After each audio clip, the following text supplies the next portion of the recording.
let's move on to the Spurs, who are definitely one of the most exciting teams this season.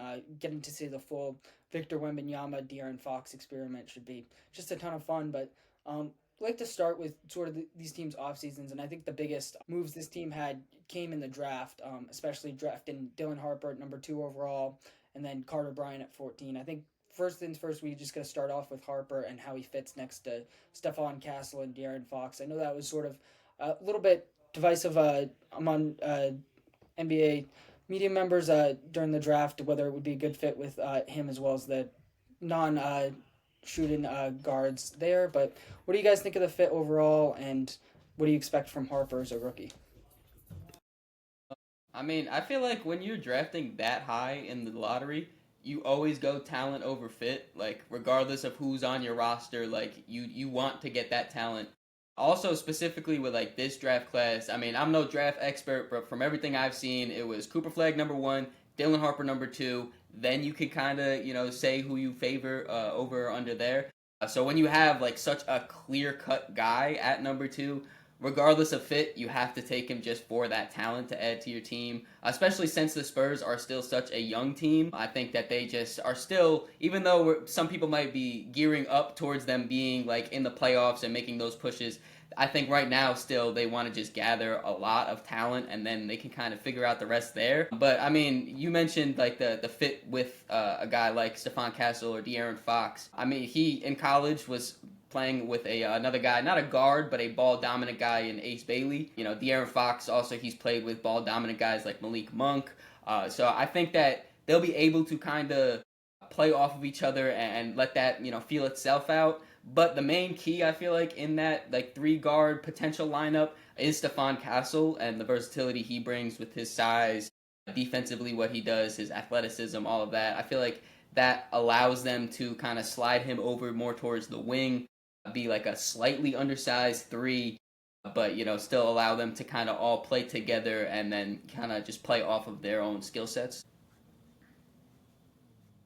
Yeah, you touched on a couple things there that I think are interesting. One, like absolutely when you are a rebuilding team, like a young team drafting really high, you just want to go best player available. Like I totally agree with that. And really, I don't think that the Spurs have a guy in place outside of like Wemby that would prevent you from drafting at a position. And I think like with De'Aaron Fox and Dylan Harper, who is like at this point probably going to be like the point guard and the shooting guard for the next like probably like at least 2, 3 years. I think that Fox and Harper complement each other like well enough. Like Fox can shoot and Harper can shoot. They're not like snipers, but like they're gonna make shots and like if you give them an open catch and shoot, like they'll hit some shots and like Fox can defend. Harper has size, and so like I think they could play together. But I also don't think that you have to rush to start Dylan Harper this first year. If you just let him cook off the bench, I think that's great. And I don't think that that needs to be looked at as some sort of like negative towards him, his game. Why would you pick him? Oh my God. It's more just like he gets this like awesome opportunity to develop no matter what. And then like that starting spot can be his eventually if he really is like the prospect that people think he is, which like I have no reason to think he's not. Um and I think looking at Stephon Castle is it's interesting because he is like more of like a two guard slash like undersized three than a point guard in my mind. And I'm also just a lot less bullish on him than some people are. I think he had like a really fun rookie year and he showed some great stuff, but like this isn't a guy that we need to be talking about as some like lock future all-star at this point. And I don't think that's like an overreaction or a negative on him again. It's more just like he had a good rookie year, but he's still pretty raw. Like he had a really high usage as a rookie. So that's going to make your stats look better. And I think like letting him play off the bench this year specifically will be good for his development. And it's like perfectly fine putting him behind Harper and Fox given where he is as a player. So I think they'll make it work. And I don't think that we need to like overreact here and say it was a bad pick. Yeah, for sure. I mean, Personally, I was a little bit dubious of it at first, but I definitely talked myself into the fit a lot more, especially just thinking about what this does for Harper's development. I feel like making the transition to the NBA as a guard, even though Harper's super talented, obviously, like you guys said, he was the clear cut number two pick in this draft. I think that's a lot harder than a lot of people realize, and I think just having the support system around him is going to be massive. And I do personally still expect him to play a pretty big role with this team, but at the same time, if he's not quite ready, if he's struggling, I think that just takes a lot of the pressure off of him. And then just being able to learn from a guy like De'Aaron Fox, who is an all star in his own right, I think will be really massive. And then, sort of like you guys talked about, the size and versatility of these guards, I think really will allow this fit to work nicely, despite some of the shooting concerns. When you look at all these guys are at least 6'3". I think Fox is just 6'3", 6'4", but still none of these guys are really smaller guards in that sense. So I think that will really help. I do definitely agree that Castle's a little bit more of that, almost that wing type. You look at him; he's very tall. He's 6'5", 6'6". He does have a lot of versatility in that regard, and I definitely don't view him as a true point guard. So I also think that aspect will help the pairing a lot. And then when you just look at what Wemby brings to the table as a floor spacer, I'm not as concerned about the shooting just because Wemby can really make up a lot of that ground there. I do think Harper is a little bit better of a shooter than his percentages might show in college, and that's definitely something that can develop. And then even De'Aaron Fox has shown flashes of a outside shot, and hopefully that can sort of develop this season. But yeah, let's focus a little bit on Carter Bryant as well, who they picked at 14. Just with all the Harper buzz, I feel like he went a little bit under the radar, but at least me personally, I'm very high on this pick, and I think he's going to be a great fit with this team. Yeah, I mean, I think like the Carter Bryant pick and fit and everything is really easy to evaluate because he's just gonna be a solid player. We know he can defend really well, and that'll be a great fit for the Spurs as they try to develop, get back to the playoffs. And I think he'll be able to hit, catch, and shoot threes. I mean, I don't know how I feel about his ceiling, given he hasn't really shown much at all in terms of like off the dribble stuff, whatever. Not that he needs to do that, but I think that you're just looking at a guy who like is gonna fit into this team and like play some sort of role moving forward. So I think it's as simple as that. Like he's just going to be a positive contributor, and it's easy to be excited about him there. Yeah, I agree. I think it might be a little harder for him to really crack a rotation like in year one as a rookie and be like a consistent staple there when you compare him to Dylan Harper, who kind of has his role already cut out for him. But when I was watching Carter Bryant in summer league and stuff, he was defending his ass off. Like, as you guys know, I'm a Knicks fan. When I watched him, he reminded me so much of OG Anunoby, just how aggressive and physical he was playing defense, and like not only just like solid defense, but as a defensive playmaker, blocking shots, steals, forcing a transition. Like he just did so much, and I know Finn, you said like offensively he maybe doesn't show too much, and I feel like that's where a lot of these defensive oriented prospects come in. It's more about just years forward, and now that he's a part of NBA team, NBA training, all that, hopefully he can then grow that side of his game, because I mean his defense alone, he could definitely get some minutes off that. Yeah, I mean, who knows, man? Like, he could just be the next Kawhi Leonard. Like, that's a guy who came into the league as just a stopper with a limited offensive game. I mean, like, I wouldn't put that expectation on him, but that's a great point. Like, just as a young kid who clearly works very hard and has a lot of talent, has the frame, and like the Spurs are just like excellent at developing players for the most part. So, yeah, just like easy to be excited about Carter Bryant. Yeah, absolutely. I definitely feel like his defense is gonna get him on the court early. I do think he's gonna have some sort of a role within this rotation. I don't know if he's necessarily gonna be a mainstay, but I do anticipate him having somewhat of a role, and I lean more so towards having a bigger role just because of the defensive skill set that he brings next to Wemby. And then offensively, he is a really solid spot up shooter. He might not be able to do a ton on the ball, but just that spot up shooting ability, he has a really solid feel for the game. He's not going to be a lead creator, a playmaker, like I said, but at the same time, I do like his feel for the game, just being able to really make the right plays and then cut off ball. He's also a really good athlete. So I am a little bit higher on maybe he's like offensive ceiling and immediate role just because of that skill set. And I do think he's going to really play a sizable role somewhat as a rookie. So yeah, just super excited player. And then just on draft night, going back to that, when I saw he was on the board at 14, I was like, I mean, how did these teams let him fall to 14? One, but then yeah, obviously he's going to be the pick there for San Antonio. Yeah, they had But a yeah, great draft all around. That whole night was just a success for them. absolutely. And yeah, just it makes so much sense for that organization and really what they've been over the last 25, 30. Yeah, like I was surprised. I mean, like, am I remembering correctly that Cedric Howard went before Carter Bryant? Yeah, Like that's it the was sort of thing where it's like, yeah, like Carter Bryant definitely fell relative to the type of player he can be, and like he got so much buzz. So that's just like a total home run pick for the Spurs, and they just keep doing such good things, just like in general.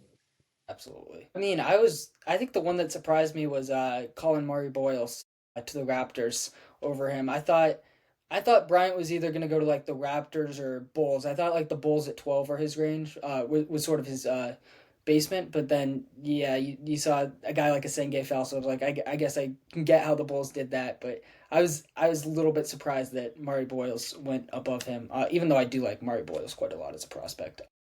But yeah, moving on to a couple of their other offseason pickups, signing Luke Cornett and Kelly Olynyk to really bolster the big man depth.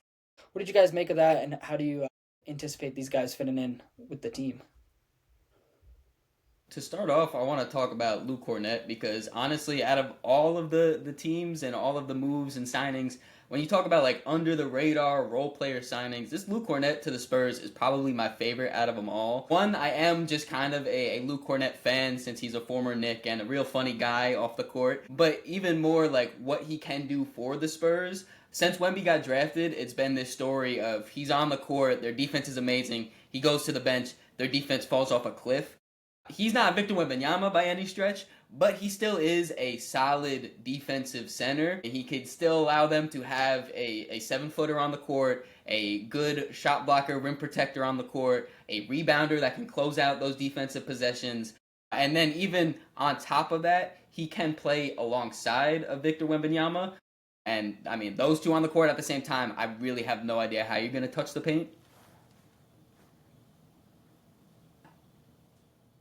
Yeah, I mean, like Luke Cornett's evolution is just crazy because when he was on the Knicks and like kind of on the Bulls for a bit, and he thought he was a stretch five, I just thought he was a bad player, flat out. But he went to Boston, and he learned how to win, and he channeled like the stuff that like actually got him to the league, and makes him talented, and he's turned into just an excellent, like understands his role type backup center. And I don't see him being much more than what he is right now. Like I don't see him rising to some sort of like Isaiah Hartenstein status. But just like as a backup, he's awesome. And so like everything Jacob said rings true in terms of like him being able to maintain the defense off the bench. He can like just make good decisions. Like he's not like a passer, but like he's willing to screen, hand off, like he rebounds, he gets after it on the glass. Like he just does so many little things, and so I really don't think you could ask for a better backup center if you're any team in the league. And so getting him to back up Wemby when they haven't really had a great backup center in the last 2 years is just like it's just awesome. Yeah, most definitely. I mean, Luke Cornett is definitely one of the players that I've changed my mind on significantly over the past few years. Sort of like you were saying, Finn, especially early on in his Celtics tenure, I personally wasn't the biggest fan. I didn't think he was that good, but he just continued to improve and get better and better every year. And yeah, last year I feel like it was really the peak of that, and we saw him really become one of the best backup centers in the league. Really good rim protector, screen setter, and then just a super efficient source of offense as a lob threat. So I think that's massive. And then, yeah, like you said, Jacob, just being able to maintain the non Wemby minutes really on both ends of the floor, I think will be massive for them. I'm also curious, I don't know how often we'll see it, but I do think we'll see some double big lineups with them, especially with Wemby's floor space. And then I think that would just be a lot of fun just to see two 7 footers running around there with really good rim protection chops as well. So yeah, I think it's the perfect move, and yeah, definitely one of the better under the radar sign-ins. Definitely sad to lose him as a Celtics fan.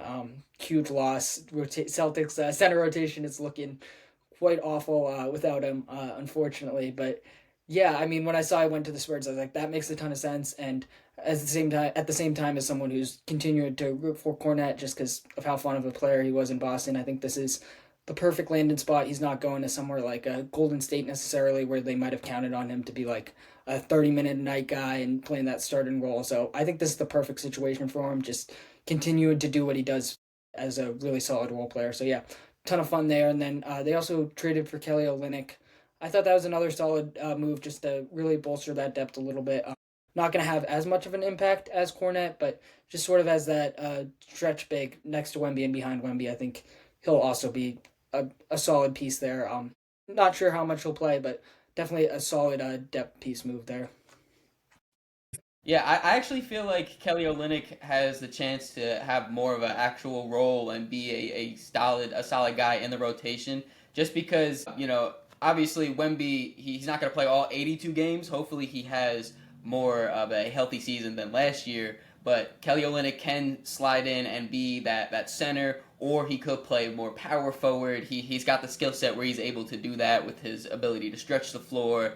His passing from the post is incredibly good. So I think that he kind of is his signing in my eyes allows the Spurs to get just a different type of lineup and a different look to some of the stuff they could throw out there. And I feel like he definitely should have a role.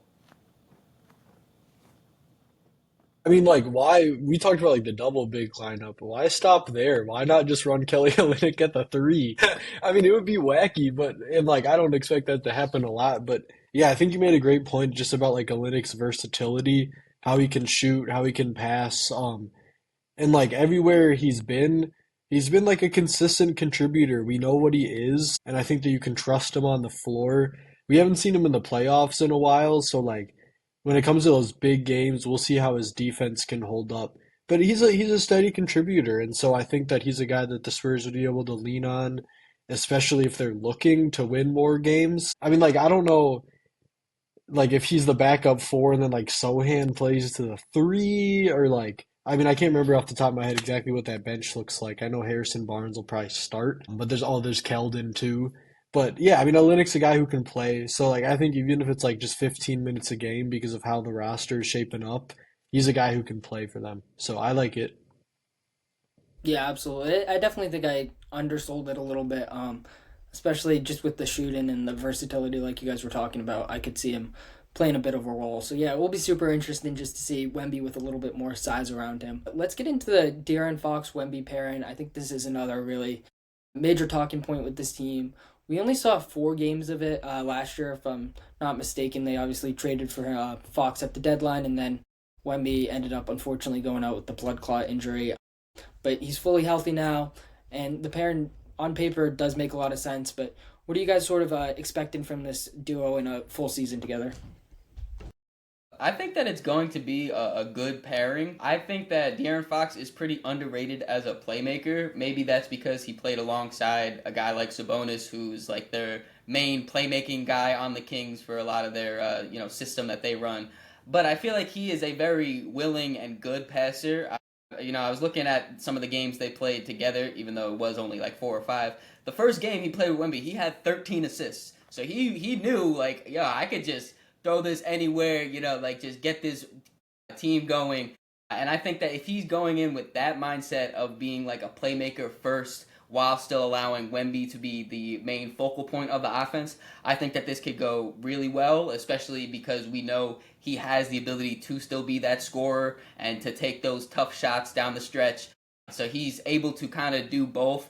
And then when you look at just on paper, the downhill speed in a pick and roll of him and Wemby, or, with Wemby, it could be a pick and pop, like I feel like that's going to be almost unguardable. Yeah, like De'Aaron Fox and Domantas Sabonis were just like really an awesome duo in their time together, just in terms of how well they played off of each other and fit together. But I think you replace Sabonis with Wemby, and it'll take some time for them to develop the same chemistry. But like Wemby just adds a whole nother like wrinkle and level of how good that duo can be with his shooting and also how he can like anchor things on the defensive end so like the duo can hold up and for longer stretches, even in a playoff game. Like Fox is totally unselfish. He's really like he's an unbelievable scorer, as is Wemby. I think Wemby is like he's not quite a Sabonis passer, but he's also one of the better passing bigs in the league. His turnovers are just a bit of a problem, but Fox can help him cut those down by just like taking on more offensive responsibility. So I think with a bigger sample size of them actually being able to play together, this is going to be one of the best duos in the league, and I have no reason to think that it won't be. Yeah, 100%. I'm very bullish on this duo as well. I mean, like you guys were saying, when you look at the fit playmaking wise, and then from a scoring perspective as well, it just makes too much sense not to work, and they're both so talented. I definitely agree with the point, Jacob, that Fox is an underrated playmaker, and we didn't get to see a ton of that because he was sort of playing in a system that was built around Sabonis as this playmaking hub, which did work nicely for some time. But at the same time, I do think it sort of uh, made Fox's playmaking abilities go under the radar, and I think that's something we're going to see a lot more next to Wemby. And then as a downhill scorer, that's also just something that the Spurs really haven't had, is that guy who can really generate rim pressure and then run pick and rolls with Wemby. So I think that's going to be huge. And when you look at this team, just from 2 years ago during Wemby's rookie season, the conversation was they don't have any real guards, and now they have three really, really solid guards, especially Fox being that real star caliber guy. So I think that's just also interesting to think about. And yeah, I think this is going to be a really perfect fit. I think Fox is going to show a lot of people this season why he's one of the more underrated stars in the game. I think we can also get into the contract conversation a little bit. I think we're all probably aligned on it, but there was definitely a lot of negativity when his deal came out. I believe it was 229 for 4 years. But yeah, what did you guys think of the contract conversations and some of the dialogue there? Because, I mean, personally, I do think this contract is fair value for a star in today's game, and I think the fit with him and Wemby just makes too much sense. I feel like we've been going through this cycle for a while now where some player signs a new contract, everyone sees the dollar amount and is like, "Oh my god, that is so much money." And they don't realize like everyone is making so much money. Like these contracts have just been steadily climbing and they will continue steadily climbing. But yeah, he's De'Aaron Fox is on slate to make about $55 million a year, a lot of money, no doubt about it. That is a lot of money. But these NBA players make a lot of money. I actually went to look to see some other guys that are making around that $55 million range, and some other names are Jaylen Brown, Jimmy Butler, Karl Anthony Towns, Devin Booker. So like there's a wide range, but I feel like De'Aaron Fox is pretty solidly among those level of players. Those elite two options, maybe borderline one options. I mean, I think it's fair money. I think people just don't really realize how much money these players are playing now or are getting paid.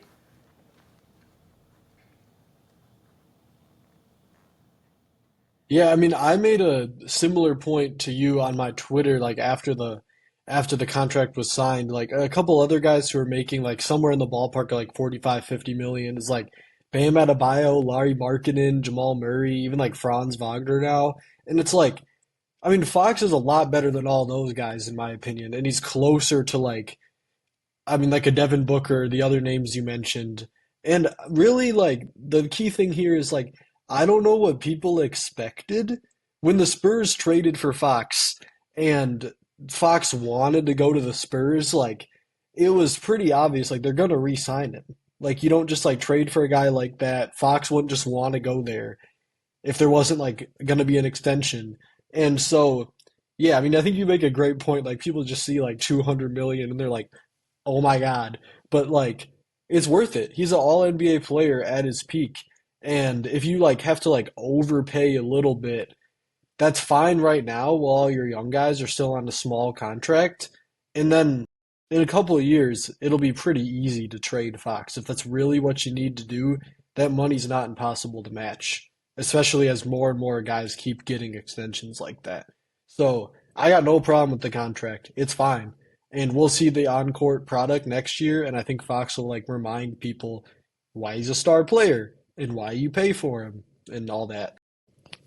Yeah, most definitely. I agree with both those points there. I mean, I do feel like for some reason Fox got a lot of backlash after this contract, and I feel like it was sort of unjust. I believe Jamal Murray, I think it was right before the season last year, he signed his extension that, as you guys pointed out, was similar value to Fox, and I look at Fox as a far superior player to Jamal Murray, with all due respect. I mean, Jamal's an NBA champion. He's a great player in his own right, but he's never even been an all-star, and I do think he's benefited a lot from playing next to Nikola Jokic. He's struggled with injuries and consistency recently, so I never saw any real backlash when Murray signed his deal.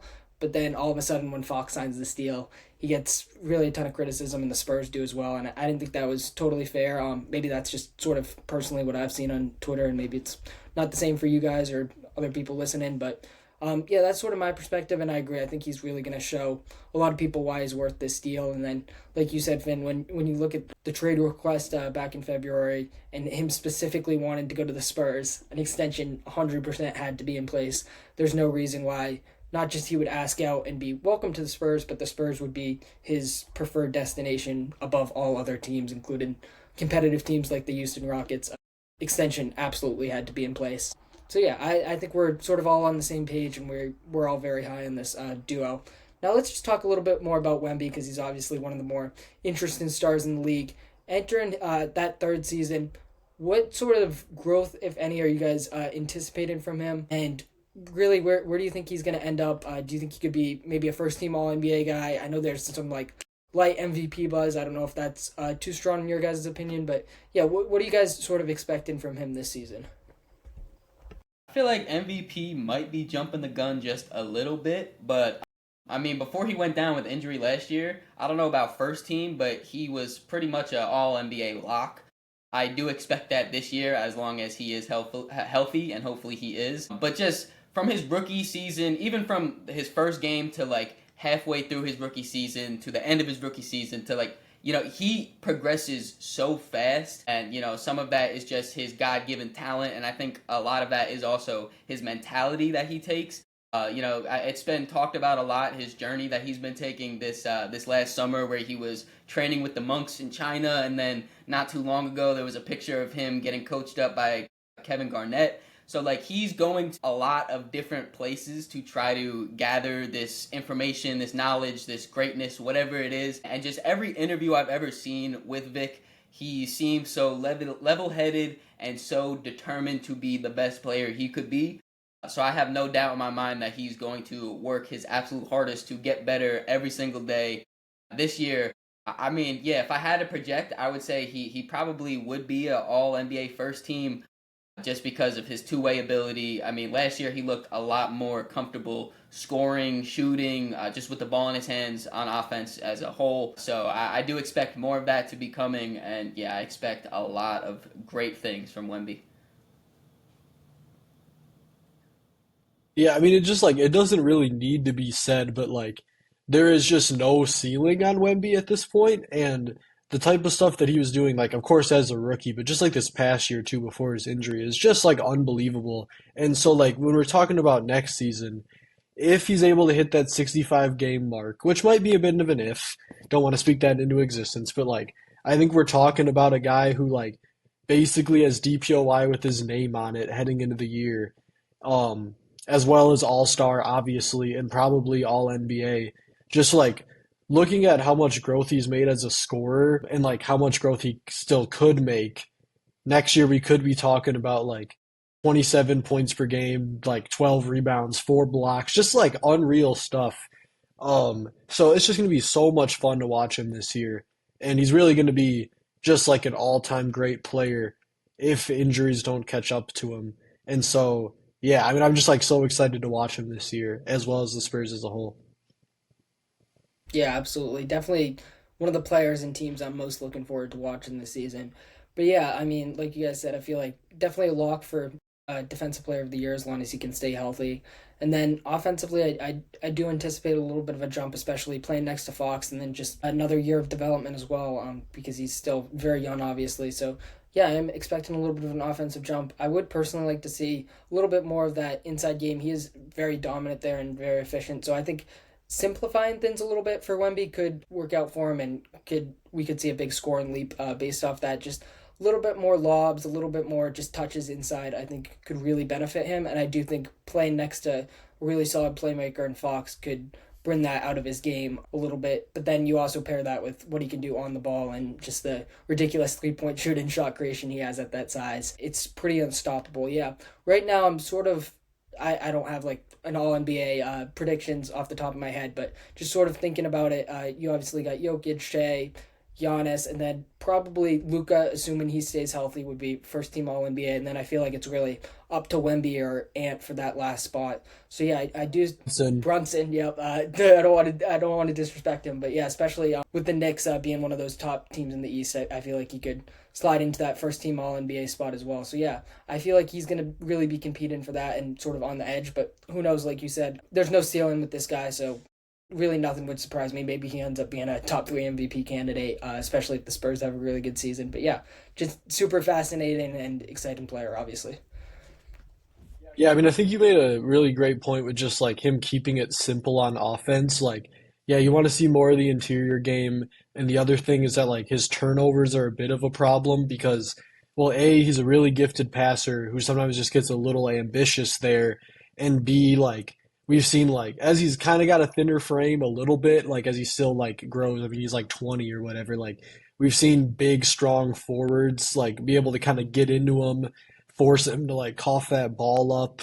And I think like playing with a guy like Fox is going to allow for him to just like not be overtaxed and like only do what he's like comfortable doing and like allow him to like mature his game. So like it's like Fox is not going to take away from him at all, even though he is like more of a ball dominant player. I think he's just going to make things so much easier for Wemby to like I mean yeah, just like keep it simple and just be like incredibly dominant.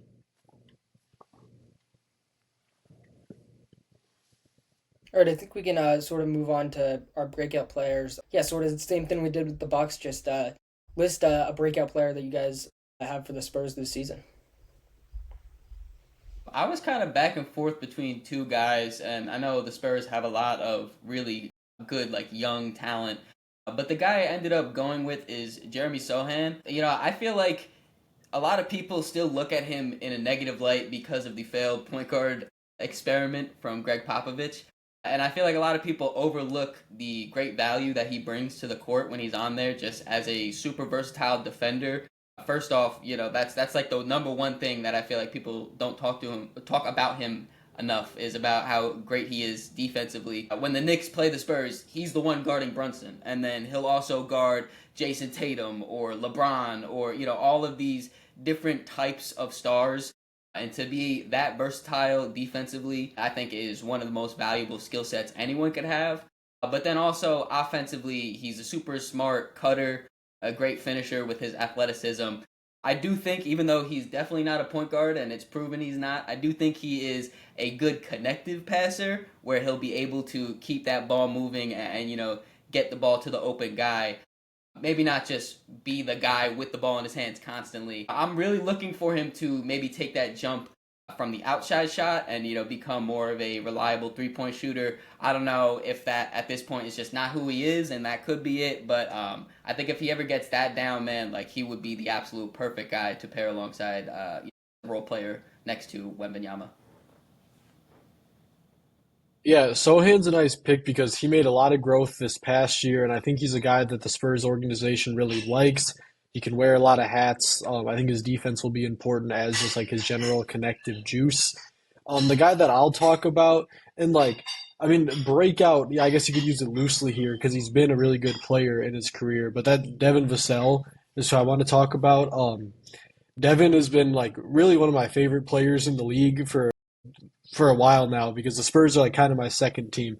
Um, and I think that like people are kind of forgetting like this is a guy who can give you 18 points a night and be kind of like a secondary, tertiary scorer slash creator. And I think when you're looking at like how the Spurs lineup is shaping up with Fox, who's like, I mean, he's not a bad shooter, but slightly shaky, streaky, whatever. You got Dylan Harper and Castle, and like who knows where their shot will be. Sohan. Like you're going to need a guy who can really be fiery on the perimeter. That is absolutely Devin Vassell. I think like when you're looking back to Sacramento with Kevin Herter and how he fit next to Sabonis and Fox, I think Vassell is just like a supercharged version of that. He's just like an elite shooter from three and from two, pretty unselfish as a passer, and I think that we're going to see him just have an awesome year fitting comfortably into a role next to Fox and Wemby. And I think if all goes right and the Spurs kind of like they're pushing for the playoffs, they're having a good season being like covered by national media, really like beyond just Wemby, Devin could be a guy who kind of sneaks into that MIP conversation just as people start to realize the type of player that he is and has been for a couple of years. He was the guy I was going Yeah, back and most forth with definitely. between Sohan and Vassell. Both of those guys I'm really high on. You know ball. Yeah, most definitely. I feel like those are two really good picks for the Spurs. When you look at Vassell, like you said, Finn, just really good shooter, and he's been super productive these last few years, but I feel like national media recognition has been a little bit behind, and the Spurs haven't been super good, so I think that's understandable. But if they make that sort of playoff leap, I think he's going to be a guy that a lot more people will be talking about, and then just the need for shooting will be really important for this team, and I think that will allow Vassell to have a really significant role with this team, and then like you said, Jacob, I'm also very high on Jeremy Shonen. Just, yeah, really versatile defender, very solid secondary playmaker. Obviously, I agree with you. I feel like a lot of people's views of him were a little bit tainted because of the point guard experiment that I think most people can agree was not the best idea. But at the same time, as a forward that can provide some playmaking, I think that's super valuable. And, I mean, I won't necessarily put this like expectation on him, but he does give me a lot of Draymond Green vibes in terms of just the defensive versatility, the playmaking, really high IQ player. So yeah, I think those are two great picks. Those are definitely the two that were top of the board for me. I'm tempted to cheat and go Carter Bryant because I'm super high in his rookie season, but I'll go with Julian Champagnie, just a player I've really enjoyed watching these last few years. Really, really solid 3-and-D skill set. I think he's going to play a big role for this team, sort of to a lesser extent than Vassell, but just the need for three-point shooting and defense and just guys that can play off the ball, I think that's going to allow him to get on the court. And I do still think personally there is room in the Spurs rotation for both him and Carter Bryant. That would probably involve sort of cutting Keldon Johnson out of the rotation, but I feel like just the off-ball skill sets of Champagnie and a guy like Carter Bryant or Vassell, it's just going to be so valuable to this team this year. And then the defense that he provides is also really important. So I think Champagnie is going to be another guy that's going to get a lot more recognition this year. I don't know if he's going to have a massive statistical jump, but I feel like people are going to start looking at him as a really high quality and productive role player, which I think he has been for the last couple of years. Yeah, I mean, the Spurs have really quickly built themselves a rotation here that is like really deep. Especially on the wing, because you're looking at Harrison Barnes, who like I think is slated for some sort of role. He just had a good year. You're looking at Carter Bryant, Devin Vassell, like absolutely will have a role. And then like Keldon Johnson, I mean like I don't see his minutes being cut because like I think that they value his energy so much in the way that he's just like I mean he's not like an awesome defender, like the shot is up and down, but like he plays very hard. He's like pretty complimentary off the ball just in terms of cutting, driving, and we've seen him like succeed in a lot of different levels of roles throughout his career. And so it'll just be interesting to see how things play out because like I think the Spurs absolutely know that they have a good player in Champagnie too, who's a great shout, and I think that he'll play because his shooting will be valuable. And I mean, yeah, I don't know. Maybe like they'll just run like Brian at the four, Keldon at the three, Champagnie at the two off of the bench sometimes with like a Olynyk taking a back seat. It's a good problem to have, and it'll just be interesting to see how Mitch Johnson, because this is his first full year as a head coach too. I mean, like last year mostly was, but like as he really gets a chance now to implement his philosophy, it'll be interesting to see who he rides with, who his guys are. But like when you're looking at Vassell, you're looking at Champagnie. I think you're looking at a wing rotation here in San Antonio that is really good. It's really impressive how quick the Spurs have been able to kind of turn this roster around because they really only like fully committed to the tank to get Wemby. Like that's when they traded away DeJounte Murray. I believe they traded away Derek White a little bit before that, but they didn't fully like tear it down until it was the year right before Wemby. They drafted Wemby, and then now they're almost back up to maybe even like a playoff team. And like you said, like they have just such a deep rotation, and they are still very, very young. To go from a team that is almost devoid of any type of talent to now a team with this amount of surplus talent, I think is just super impressive. Yeah, no, absolutely. I agree with both those points there.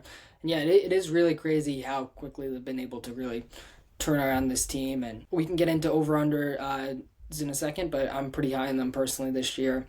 And you look at this team, I still think they have a lot of avenues to get better.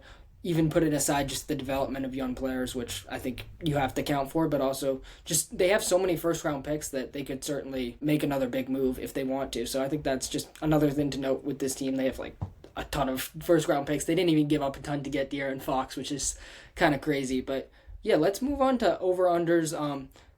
Spurs are currently slated at 43.5. So what are you guys feeling here, over or under on that line?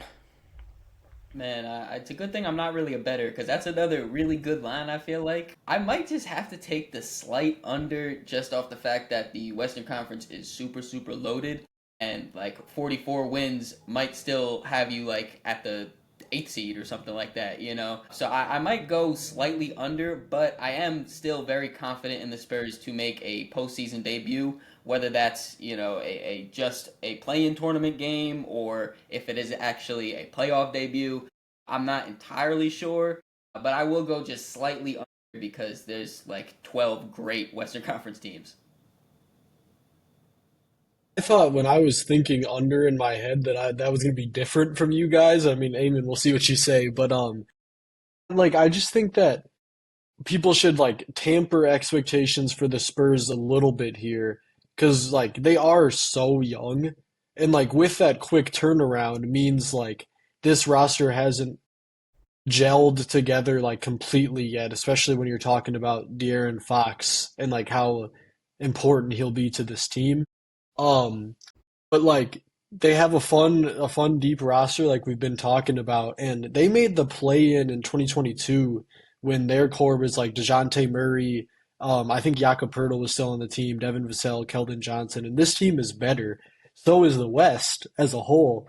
But I think they'll be competitive, and like if they end up going like 40 and 42, like that still could be good enough for the 10 seed if there's a lot of teams just like so close to each other. But no matter what, I think this will be a massive season of growth for the Spurs, and it'll give us a great look into like who their core really should be for the future, and like just how special Wemby can be, even though we already kind of know that.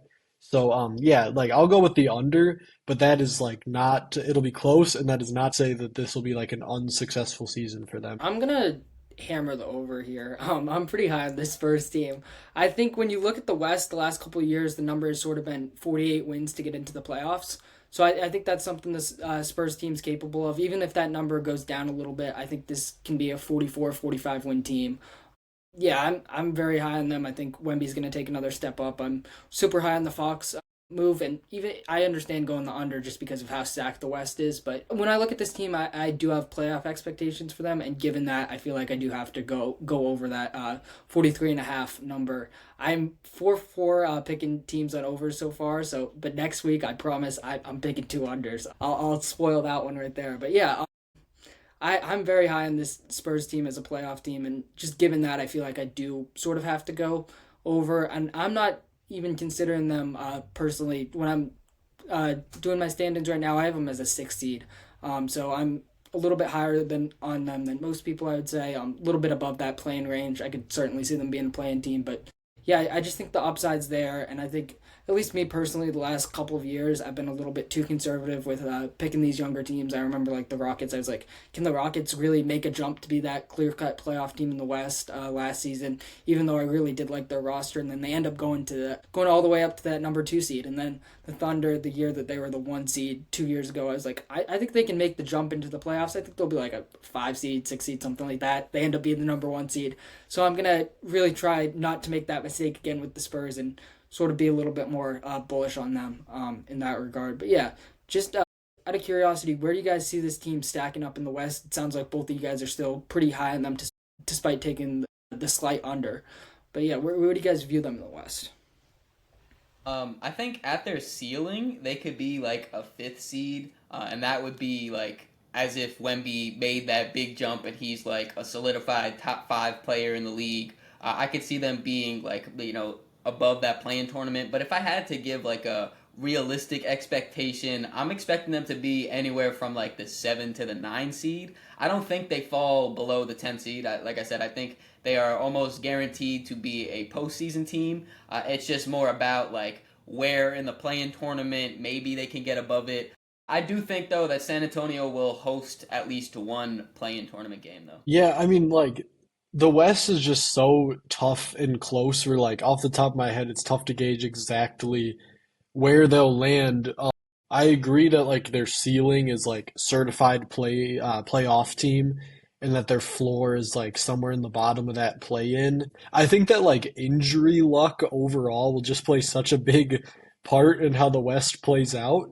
Like if Wemby stays healthy, that'll be huge for the Spurs. If he doesn't, obviously that'll be bad. But like it's not even them. It's how like other teams shake out too. Like if you're talking about the Clippers, for example, or the Mavs with Anthony Davis.